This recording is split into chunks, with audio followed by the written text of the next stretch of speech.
Great. Hi, everyone. Welcome to today's primer session. I'm just going to let people in.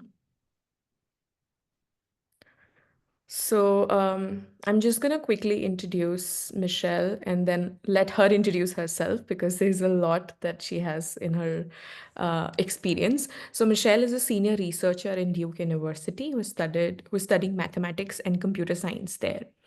And very honored to have you here, Michelle, today for the session. Would love for you to introduce yourself and then we can get right into the session. Yeah, thank you so much for having me. Really appreciate both all of Sejal, David, and Devansh for this opportunity. It's really exciting for me because a lot of my work that I've done at Duke has really been based off of a lot of things David did in his PhD and his thesis. So it's pretty exciting to be able to share this with you guys today. Um, First of all, Happy New Year. And I'd like to kind of approach this as I'm going to talk about counterfactuals holistically, as far, insofar as I know them. And I know David and Devansh have also worked on a lot of initiatives with counterfactual, so they can jump in whatever and clarify slash answer questions as we go along. So hopefully it'll be pretty fun. So as a first thing, I do have to continue with David's animal mood tracker. So if people want to put in how they're feeling today, just a quick check-in before we start the fun science parts. Um, I wanted yeah, David, me too. Um, got a lot of squirrels around where I am and where I go to school. So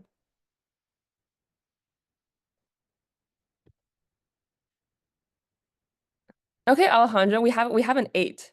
I'm really happy to see that. I was hoping somebody would be an 8. Um, all right, amazing. So it looks like we're all feeling pretty good today, if not a little bit tired. So let's get into it. We're gonna start with um a really quick roadmap. So first, we're going to talk about why we actually have counterfactuals in the first place. I'm going to do a really quick review of the Shapley because David did a really good job about 2 sessions ago. And then we're going to discuss some limitations because I actually think that maybe a pretty rich part of the literature is the limitations of the Shapley when we use it in practice.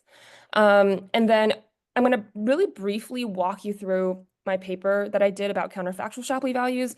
This is going to be the more computational part.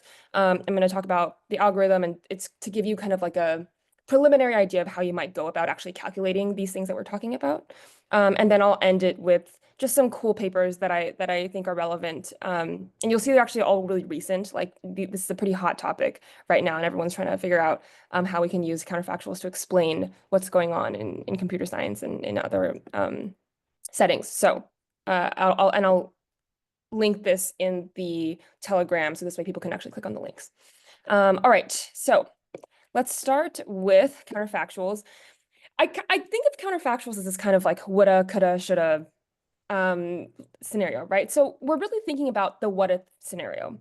And we use this what if scenario in this framing because we want to use counterfactuals to interpret slash explain how models work.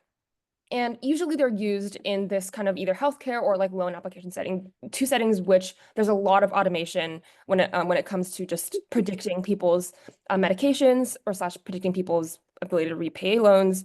And let's just take this example. I think examples always are a bit more illustrative. So let's just say Alice comes in, she's applying for a loan. So these are her stats. And then she gets denied, right? So, and she wants to ask the bank manager, okay, why did I get denied? What can I do? Um, what can I do and what should I have had in my stats to make me get approved? And this actually happens quite often. There's a lot of papers on this kind of like loan recourse when it comes to predictive algorithms for loan approval. And basically we want to say, okay, yeah, why did this happen? What could she have done? And you can imagine that the counterfactual has a lot of power here, right? Because if it was like, okay, we just wanted your income to be 10K higher, maybe that's not so difficult to achieve for the situation that Alice is in. But if the counterfactual was like, no, we wanted your ethnicity to be something different, and that's pretty difficult, and that's what signals discrimination. So counterfactuals can be used to explain basically biased ways of model prediction, or you can also diagnose like basically fairness, right? If all that's happening is that her income is like just below threshold, then it's really helpful for her to know that, and this way she can get approved the next time. To give you a bit of a different example, let's just say this patient, Betty, comes in with these stats. She's going in the hospital, and then the hospital prescribes her high blood pressure medicine. I don't know anything about healthcare, so I searched up what high blood pressure is. This is high. Um, and we want to know, like, what would she have been prescribed? Basically, how would the outcome have changed had her blood pressure been lower? Would she have been prescribed the same medicine, which maybe that speaks something that the model isn't working properly, or would she have been prescribed migraine medication? We don't really know, right? So I think this is should demonstrate the power of counterfactuals as an interpretability measure, and for us to kind of keep a hold on these models that we're building and that we're kind of being dispersed everywhere. Um, and this paper, this woulda, coulda, shoulda paper, and this is a link. It was about basically casting counterfactuals as a causal inference problem. I don't know much about causal inference, but you can imagine that this makes sense, right? We're trying to see what features are causing certain differences in output when we have a model. All right, and here's one I kind of want to throw to the chat just for a little bit.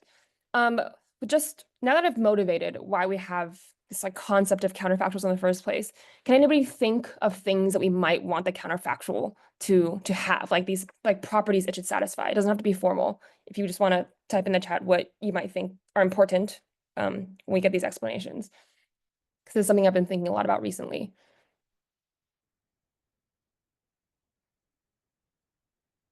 I can give you one example. One example is sorry, robustness, right? And what do we mean by that?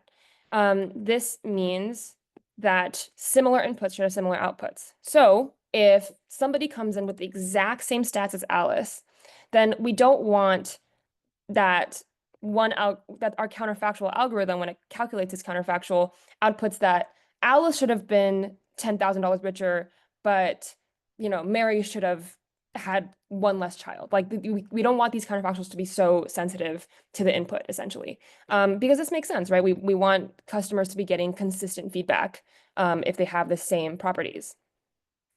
And another example.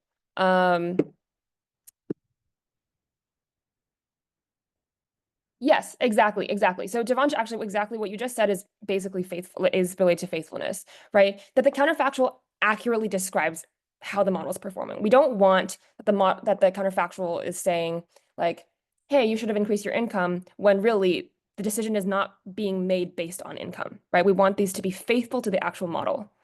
Um, and complexity here, this is more of a general property for explanations because if you think about it, what motivates explanations is our ability to use them, right? If our explanations are extremely complex, extremely complicated, then it doesn't really matter if we have them or not, because now we just used a black box explanation to explain a black box model, and we're not any better off than where we started with. So this is coming from the framework that explanations are only as good as how we're able to benefit from using them.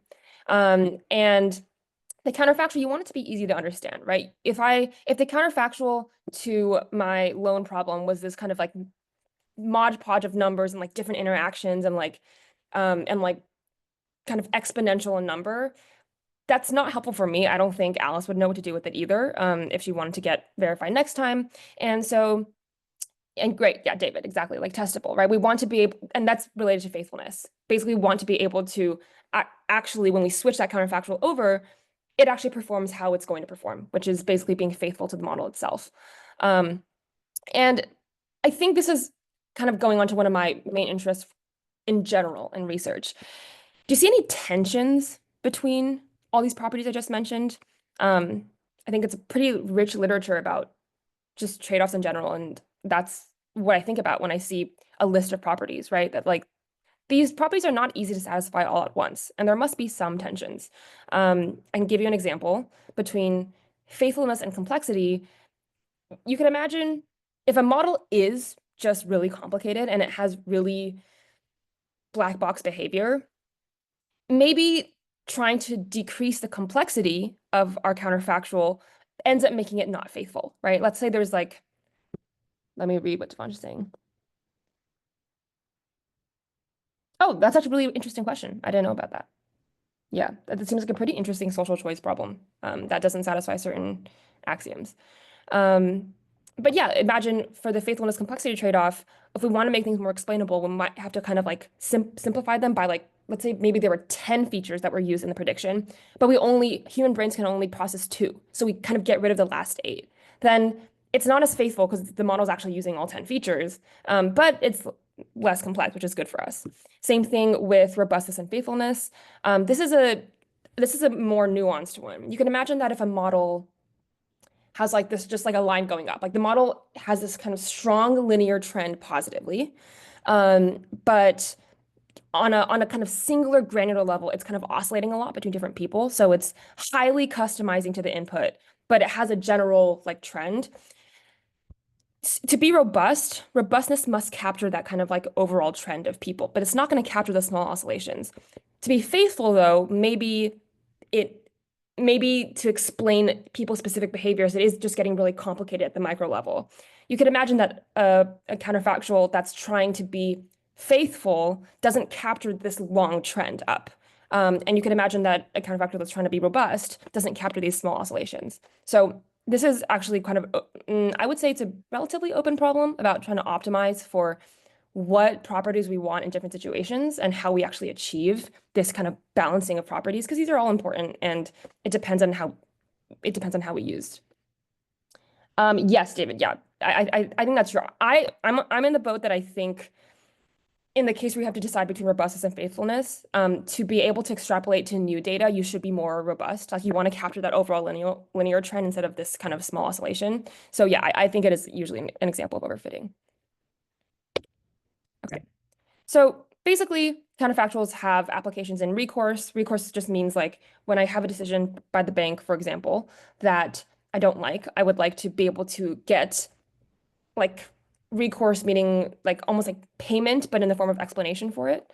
Um, you can also have applications in deep funding. Again, I don't know too much about the deep funding space. I'm sure we have people here who can talk a lot about that.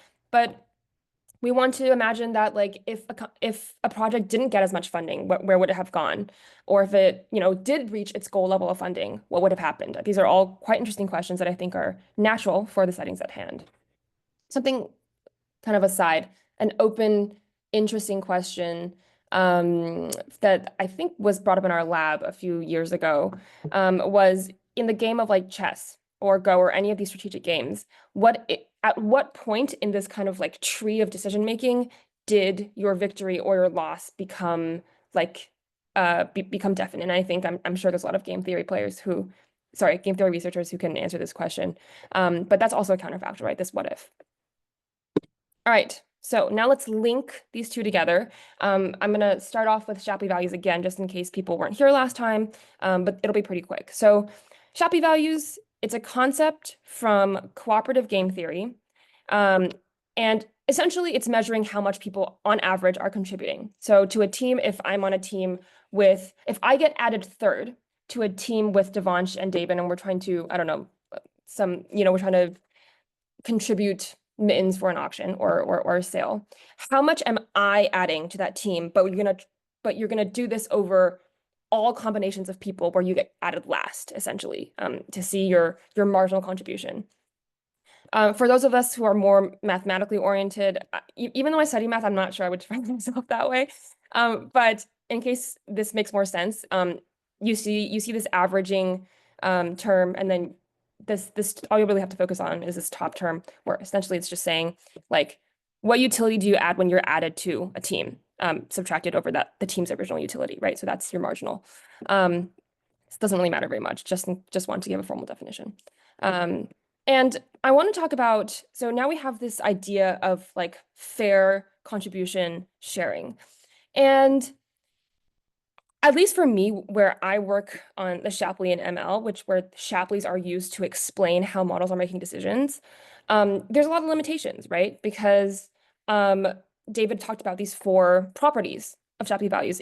Properties are always very interesting. I think you can learn a lot and critique a lot about methods from these supposed properties that they satisfy. So essentially, these properties all come together to form an idea of like fairness, like that the way that we're distributing essentially credit, if you think about it, is fair in this game. So here, I want you to think about what actually is in trouble when we apply the Shapley to ML. The Shapley is an amazing tool from, again, cooperative game theory, and we're basically transposing it to get it to the land of ML. And things are lost in translation, right? Yes, so Devansh, there's also kind of variations. These are the kind of the four main ones, but then there's also the supermodular where if you add everyone up, they're bigger than yes. There's That's exactly true. And I also want to talk about, oh, sorry, you're answering the question. Yes. There's a supermodular component with data, especially, and you're getting at the exact problem here. So the second point, linearity, is that this idea that there's an idea that the Shapley value must be additive in a kind of linear fashion. And then in Devansh, I guess you're also talking about efficiency, right? The fact that efficiency might not always be satisfied because the sum might be over the actual Shapley of the grand coalition, which is where everyone is playing. These are both true, and these are both problems. I think the Shapley sometimes is hard to use in ML because if you think about data, right, like my model doesn't always get better with more data. Actually, sometimes it really doesn't get better with more data. And if you add really bad data to the model, the utility of the model, which is its performance, actually goes down. And there's a lot of work on this kind of, does adding more data actually lead to better outcomes? And this is why this second property specifically, and like the first, like Devansh said, are a bit muddy when we apply it over. And I think, keep this in mind when we're talking about the Shapley um, in computer science. I'm just reading the chat. Yes, exactly. That's a great example of a supermodular function. So now that we have these kind of two disparate things, counterfactuals and Shapleys, I'm going to talk briefly about my paper, which is more of a computational walkthrough of how we actually calculate counterfactuals. And it's kind of interesting because what we did in our paper is that we took the explainability value of counterfactuals and we basically treated the Shapley itself as a model. So here, the paper is the kind of leap we have to make is that we're not using the Shapley as a tool, really. We're treating the Shapley as its own model, and we're using counterfactuals to explain how the Shapley works when we apply it. So it's kind of like we're taking a theoretical concept to explain another theoretical concept. This is joint work with my awesome PI Jian Pei at Duke. And yeah, let me just briefly go over motivation and things. So let's just kind of set this in a setting of like buying and selling data. My PI is focused on data marketplaces, which is why he came up with this problem. We're predicting sales for a new product line. The data, we have all these preferences and demographics. And then let's just say Alice owns data from the PNW. This is like Washington State, Seattle, for those of us not in the US. And Brittany owns data in the like Massachusetts area, essentially, right? And we want to understand if Alice's data has a higher Shapley value, so we're saying it contributes more to the performance of predicting sales over Brittany, what is the minimum amount of data that Alice should give over in order for Brittany to be a better predictor, right? Because we don't really understand if this difference in Shapley is coming from the Pacific Northwest having more predictive data overall, or if some like specific set of data is driving its performance. So when we use counterfactuals, here's the kind of general problem formulation. We want Alice to hand over some of her data to Brittany to see at what point we can kind of flip this decision where the Shapley orientation flips. This is just the more formal problem formulation, but again, it's not super important. And now for the computational aspect. When it comes to Shapley values, there's one generally like state-of-the-art way to approximate it. Remember, we have that combinatorial bit in the Shapley value, right? Just where we have to do all combinations of teams. Anything combinatorial it's a big no-no in computer science because it's really hard to calculate because it blows up so quickly. Imagine like all possible size 4 teams of like a 20-person game. Like you can imagine that's really, really hard to calculate, especially when you scale up a lot more, right? And when we're working with data, this is even worse because a lot of times you have like a large number of data owners. In practical settings, a lot of people can argue that there's less. So if you usually there's maybe only like 3 main players. So there's that argument, kind of a proponent of the Shapley value that in real life situations, data marketplaces, there's not usually like an exponential amount of owners. But either way, it's still slow to calculate. So we have these two kind of baseline algorithms. The brute force is kind of what you would think about just as a first pass, right? If you want to find the smallest amount of things for Alice to give Brittany, then all we have to do is just generate all possible subsets of her data, starting with the smallest size and then just going up, right? So we do all the size 1 subsets.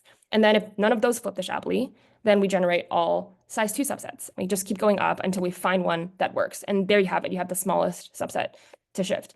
This is really tough because there's two combinatorial aspects, right? There's the part where the Shapley value itself is combinatorial. So you have to estimate that, and that takes a long time. And then also you have the second combinatorial aspect where you are generating subsets of each size as you go up. Imagine you have to generate a subset of size. This is pretty low, by the way, like 5. Let's say there's only 5 items in the counterfactual, but your data set is on the order of like 10,000s. If you do want to do 10,000, choose 5. Like that's just insane, right? So this is the brute force solution. It doesn't work in polynomial time anyways.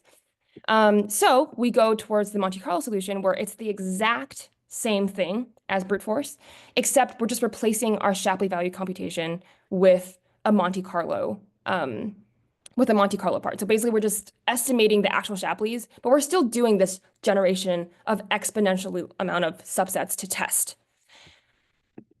So this is in the worst case. The issue with this algorithm, and the part we're going to fix, is that this creates what I just said, an exponential number of subsets to test, right? And our solution to that is we're going to fix this kind of blowing up number of test subjects. We are going to do something that's greedy, where we basically only have to test like 1 item, and then 2 items, and 3 items, and then 4 items. We're not iterating through every single possible combination. And how do we do that? We are going to use a Bayesian algorithm to rank the individual items on basically power, right? Like how effective that individual item is at flipping the Shapley inequality. So this ranking the objective function is just like how good is that one singular data point at flipping. And actually, we can do this by using Thompson sampling. So this is something that you guys can ask me about after. I think Thompson sampling is super cool. It's this Bayesian kind of explore exploit sampling algorithm to, I'll talk about this a little bit later, to find the best one, our estimated best item. We move our best item, check the Shapley. Is it flipped? If it's not flipped, then we're going to find the next best item. And then we're going to move it. So now we have our top 2 best items. Is it flipped? If not, we just keep adding. So this is why it's greedy. And why do we use Thompson sampling? Because fundamentally, when we're ranking items, there is this explore-exploit trade-off. And the explore-exploit trade-off is basically saying, on one end, we want to find the best data entry that might be out there, right? Like we're interested in this optimal top 1 data item. But if we only sample from what we think is the top 1, that's bad because there might be another one that's actually even better, right? So we want to both keep sampling to increase our confidence that the one that we're currently sampling is the best one. But we want to, with some probability, take something else and try that one too, because maybe that one's actually the best one. I think it's a pretty maybe like humanly intuitive trade-off that we're dealing with here. And Thompson sampling exactly allows us to do this. So computationally, this actually ends up working out.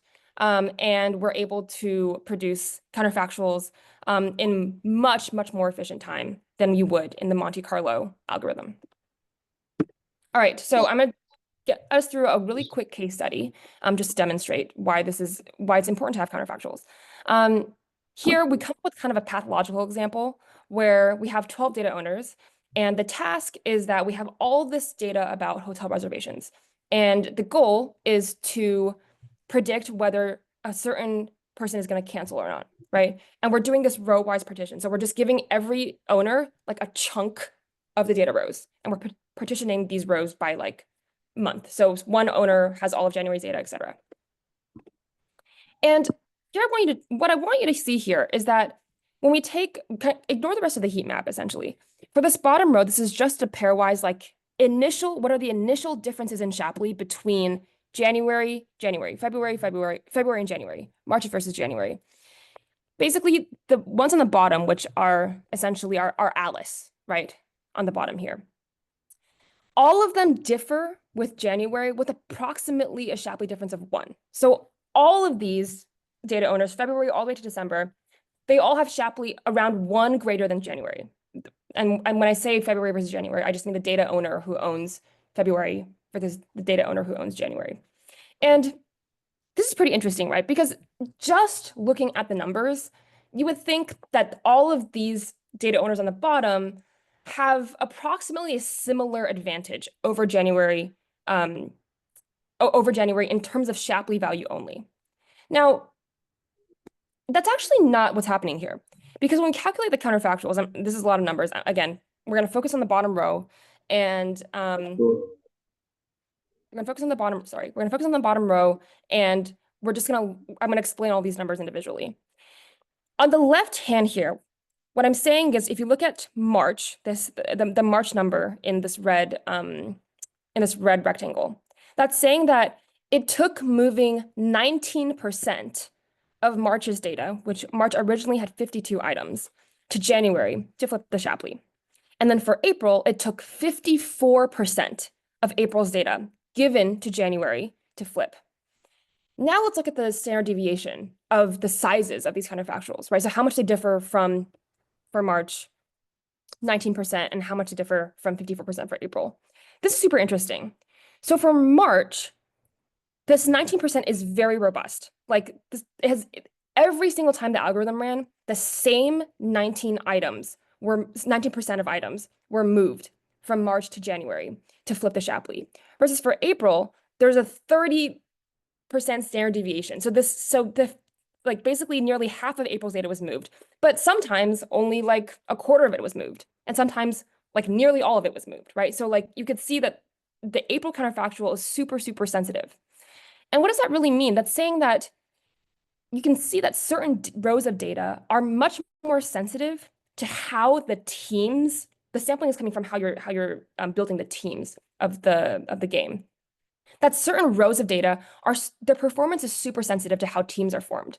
Versus for March's data, it's super robust, right? So like all these individual rows, they're performing really well, or they're performing in the same fashion, pretty much no matter how we sample the teams of players. That's super interesting. That's something that the Shapley itself would not tell you. This is just another metric for this kind of counterfactual stability, right? If we divide the standard deviation by the mean, sorry, this is getting a bit technical, doesn't really matter. It's the same concept as the last slide. If the standard deviation is really low, that's excellent. That means that the individual rows that this person owns, they're super robust to coalition structure. And here's another example, same concept, right? June has to move 47% of its data to January to make January better than June. And its standard deviation is only 0.03. So basically this 47% of data, it's not changing very much across 50 runs of our algorithm, which is actually saying a lot, right? So the key takeaways here are that similar initial differences in Shapley can mask really important differences in the true advantage of one data set over the other, right? Because if you remember the first slide, all of them differ with January by about 1 in Shapley value. But when you calculate the counterfactuals are responsible for telling you exactly how much advantage one has over the other. And if we look at the standard deviation, this is telling us how sensitive certain data rows are to how the teams are formed, which is also a very, very important metric when we're thinking about, collaborating or cooperating to build a model.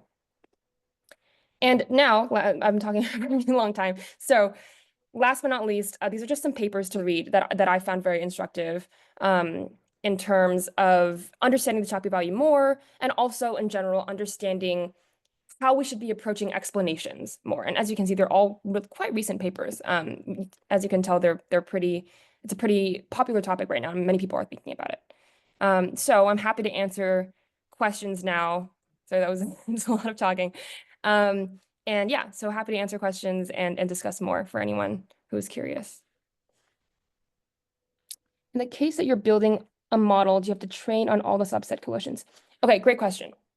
So when you're building a model, we can't train on all the collisions because that's just computationally infeasible. So what we're doing with Monte Carlo is that we basically sample collisions to train on, and that's how we get the Shapley value. So we're really, we can do it with pretty good confidence, but we're definitely never calculating the full set of collisions because that's just infeasible.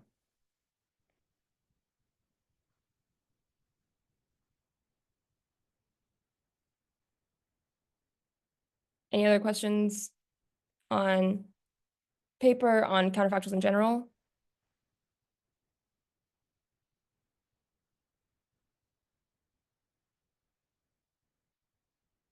Great question, Devansh. Yeah, how we apply this to grant programs. Um, if we are applying this to grant programs, I think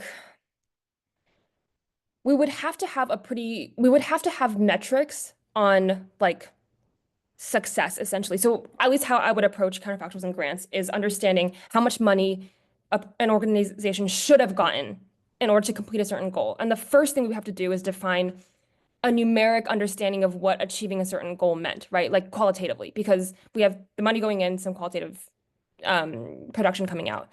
And I think maybe that's let's say we're trying to we can kind of use the maybe like effective altruism example where they were buying mosquito nets. So like how many mosquito nets were bought. You could at least on a preliminary thought, you could I think pretty easily calculate the counterfactual of how much money needed to be used with respect to like how many mosquito nets were bought, because these are kind of two continuous numeric variables. I think it would just be harder when you don't have as clear of a like numeric output for a grant program for something that was, like a nonprofit oriented goal. And that's where that first problem would lie. And then for David's question, if the data owners are all owning one data point with a counterfactual, yeah, and yeah, okay, great question. The counterfactual Shapley for that scenario wouldn't make as much sense to use, mostly because the whenever in general, the initial differences in Shapley are so tiny, where like basically any one item, well, actually, let me just calculate that in my head. The For David, your question, the initial condition would never be satisfied. So the initial condition where A has bigger Shapley than B, that just wouldn't happen here because assuming the Shapley still has the symmetry axiom where like equal players get equal credit, then all the Shapleys would be exactly similar. So there would be no counterfactual to calculate essentially, if that makes sense. Um, how do you imagine putting this in a product in a data marketplace? Great question. Okay, this is actually, I think, one of the bigger weaknesses of the paper, and I'm going to point you to the distributional Shapley that's linked on the presentation. That is basically saying that like the issue with this method is that it's extremely non-private, right? Like to do this kind of explanation, you're asking for access to everyone's data on a full scale. And which is why when I talked to my PI about this, he said, well, the motivation of the paper is to learn something about the Shapley values conceptually over maybe actually practical implementation in a marketplace. For implementation in a marketplace, you would need to use something like the distributional Shapley, which is that's the Gorbani 2020 paper, where you don't know anything about the actual data, but you know the parameters of the distribution and can calculate these Shapleys based on that distribution itself. And that would kind of mask personal data issues. If I don't know if that answers your question, but this is something to think about, and you're very correct in that this is cannot be made into a product essentially for a data marketplace under privacy restrictions. Oh, let's see. Trusted make.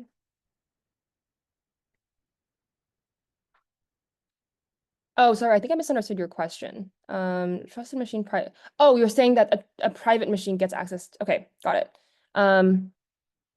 In that case, yes, right. So, the a common example that I would use is that if I'm trying to value two data sets and one data set has a much higher Shapley than the other one, maybe I, on first glance, am willing to pay a lot for this much higher Shapley value data set. But then actually, when I run the counterfactual's very minimal, meaning it maybe only took like 20 items to actually to get this inequality to flip. What that's telling me is that the data set that I originally thought was super value was a lot more valuable than this other one actually isn't that much more valuable than the other one, right? Because it only took 20 items to make them equal. And in that case, I'd be less willing to pay a lot more for the original higher Shapley one. That I can also talk about offline regarding like that relates to the smoothness of the utility function for the data. And so you can probably make some guarantees about like if there isn't this kind of like a weird discontinuous jump where these 20 items are super responsible for performance, you could, the Shapley um, might be better as a metric just on its own. But because there could be these kind of discontinuous jumps in how valuable data is in certain coalitions, then the counterfactual is very useful in finding these kind of like specific subsets that are really powerful. As follow-up, is there any easy way to I actually don't know how to answer that one. I think I'm just not super familiar with dependency graphs. But yeah, sorry, Devansh. We can talk about this after because that's a great question. I don't know. Um, I was always curious about this one. When the data grows in size, the utility of the overall. Yes, true. And Shapley, um, and great point. So I think this is why the Shapley doesn't make that much sense when we're talking about like rows of data. I actually, in my paper, we have another case study where we talk about features. Usually SHAP, which is the ML package for calculating explainability, does do it on features. It's not actually row-wise. But yes, you're totally correct in that this data addition thing makes it so that the Shapley isn't linear. And you also have this extra condition where for this counterfactual approximation to work, you want utility to not only be we don't need to be linear, we just need it to be monotonic, but even that doesn't always hold.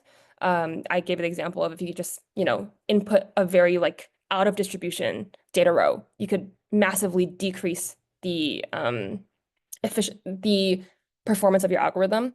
So yes, the linearity axiom does not satisfy, but I think the good thing about that is that it doesn't seem to need to satisfy. Like there's a huge discussion on whether SHAP is actually useful or not. And it seems like for certain situations, even without satisfying linearity, it's like relatively still useful for explainability.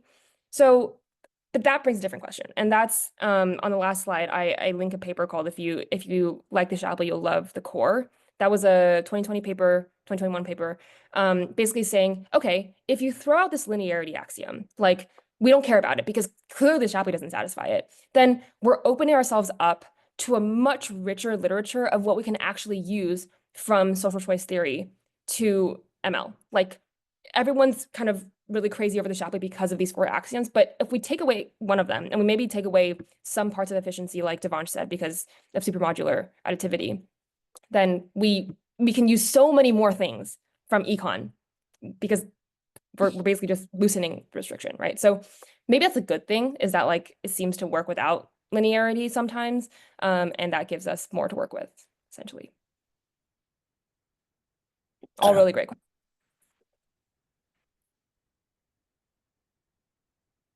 Is it realistic to know the parameters of the distribution?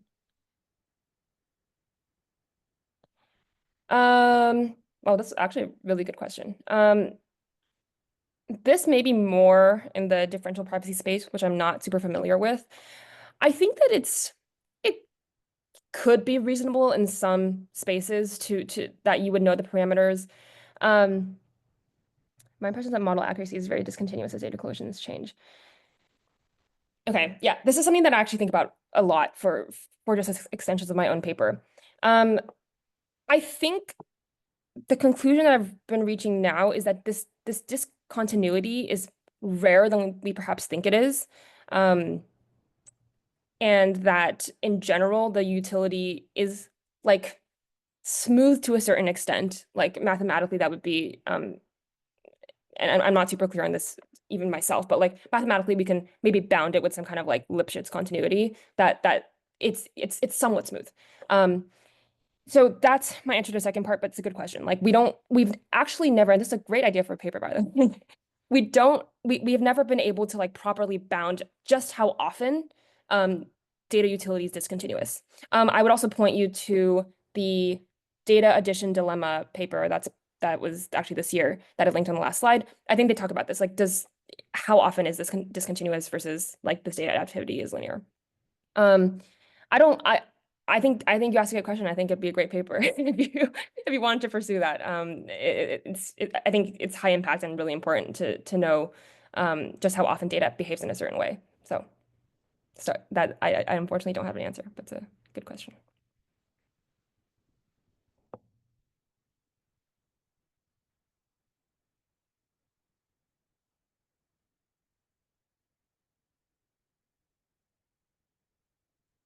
Yeah, no, I love your follow-ups. Thank you so much.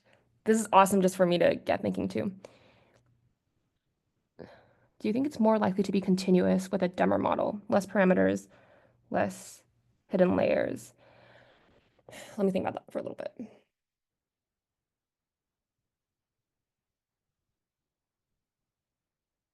Mm,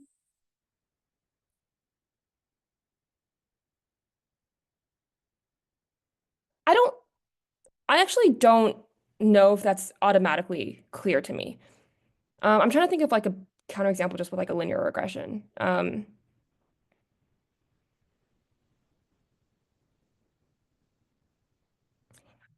I think not necessarily. Like, I think my outlier example still applies to linear regression. Like, let's just say you have, um, yeah, you have a linear regression where like it's really just like its coefficient for like one feature is just really high and everything else is like not significant, right? Like let's say you bring in three data points that are just really wacky according to that one feature. I think that would still cause discontinuous jumps in utility when you bring those in. Um, but that's just my first pass at that question. I'm actually happy to talk more offline. I'll also put my email somewhere in the slide deck if you want to talk about it. But these are great questions, and but my answer is I don't think so. I do think that maybe the potential for discontinuity is higher for the black box models, but I also think we just don't understand them enough to know exactly what we mean by discontinuous in that case. Um, but yeah.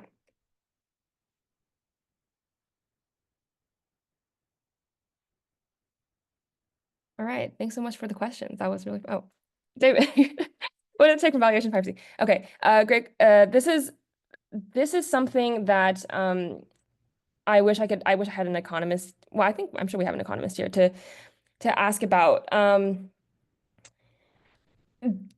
It's unclear because I've actually read a lot of papers where, economists are just like, let's just throw out the evaluation part because most data sets, if you look on, what is it? Is it AWS? Like, yeah, AWS, like data marketplace cloud. Um, it's just a fixed price. They're just fixed price data sets. And it seems like this step is like too inefficient for companies to actually like capitalize on, so they just post a price. Um, I think valuation is useful when we're talking about relative pricing. I'm not sure valuation is very helpful when we're talking about these like massive disparate data sets, right? If I think for one single task, if we have like, I just want to predict disease rates for this one thing, and you have data from different hospitals, I think by using the Shapley and by using any kind of like data valuation technique, you could learn how to like just price things higher or lower relative to each other based on these kind of absolute metrics. But that's my take on when valuation is useful slash efficient to use. If you're talking about two different tasks, I'm not sure we could ever really meaningfully know the difference between like why is like the elephant, like a why wouldn't like a poaching data set be 10 times more value be more expensive than like a data set about toothbrushes? I don't know. I think that's hard to compare. Um, but yeah, a lot of economic work is being done just on like fixed price data marketplaces where you don't have any there's they just kind of like do this blind mechanism where it's like we don't care how they got the prices, it's just they're just prices and how do people interact with those.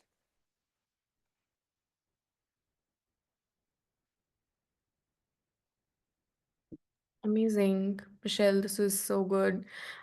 We have 6 minutes left if anybody has any last questions. And also feel free to share any comments, any thoughts you have, if not any question, or any question regarding deep funding, please share.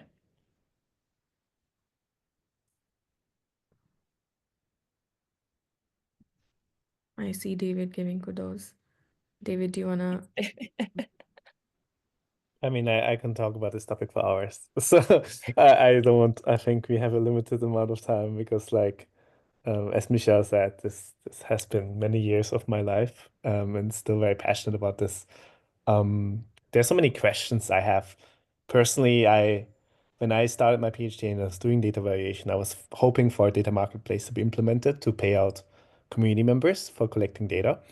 But then I went with the Shapley to the rainforest and paid people according to the Shapley, according to how much they improve in an ML algorithm. And it's just so off from what they want. Even though mathematically it makes sense, it's like, oh, it's interpretable. But then the unpredictability for a data collector, for example, to not know what next Shapley value he or she will basically receive from collecting a data point makes it actually really, really hard in practice to pay according to valuation. So Yeah. I understand why companies will come with fixed pricing after having this experience. But I just feel like is that really the future of the Shapley? Where are we using it only for interpretability and data debugging for machine learning systems, or is there something more we can think of that we can actually create valuable incentive systems, marketplaces, data acquisition systems that is incentivized through the Shapley itself? So, but like again, it's something almost more philosophical that I could talk about for hours. Yeah.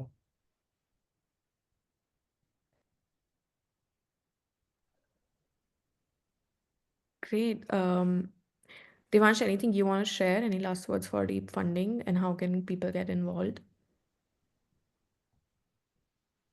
And yeah, nothing much except we just want more high quality model submissions. I think that's what really determines the success of deep funding. So reaching out to people, Vishal, like in academia we have going on and seeing how some of it can be applied to kind of submitting weights and actually allocating money based on some of the predictions that are made. There's also good prizes. There's like 20K from Vitalik in this mini contest and 60K in the main contest. So I think it's like a good opportunity to really try applying some of these theories in a real world setting and also hopefully get some glory along the way. Yeah, just sharing the link of the contest in the chat for everyone and Michelle also, in case you don't have it. Um, we will share the recording on the Eval.Science YouTube channel along with the slides that Michelle has shared. So everyone will have the link to the papers and all the resources in the slides. Mm, okay, last 2 minutes. Anybody, if anything, any closing remarks?